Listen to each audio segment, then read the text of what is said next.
கொடுக்கறது உண்மைதான்.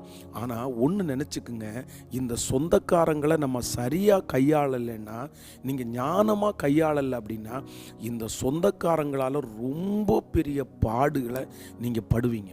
பாருங்கள், சிலர் எல்லாத்தையுமே வாழ்கிறது சொந்தக்காரங்களுக்காக, சாப்பிட்றது சொந்தக்காரங்களுக்காக, கார் வாங்குறது சொந்தக்காரங்களுக்காக, எல்லாமே யாருக்காகன்னா சொந்தக்காரங்களுக்காக. இவங்களால் நிம்மதியாக தனிப்பட்ட விதத்தில் ஒரு முடிவு எடுக்கவே முடியாது. ஒரு ஆலயத்திற்கு போக முடியாது, இல்லைன்னா இவங்க நினச்ச நேரத்துக்கு இதை அவாய்ட் பண்ண முடியாது. ஏன்னா அந்த சொந்தக்காரங்களுடைய கட்டு இவங்களை ரொம்ப கட்டி வச்சுருக்கும். இந்த மாதிரி ஒரு சூழ்நிலையில் நீங்கள் இருப்பீங்கன்னா தயவு செய்து நீங்கள் ஞானமாக வெளியே வந்துடுங்க. உங்கள் வேலையே உங்களால் ஃப்ரீயாக பண்ண முடியல, உங்கள் குடும்பத்தை உங்களால் பார்க்க முடியல, நீங்கள் நினச்சா ஒரு காரியத்தை செய்ய முடியல, அந்த இடத்துல சொந்தக்காரங்க தடுத்து நின்று அவங்களுடைய கண்ட்ரோலில் அவங்களுடைய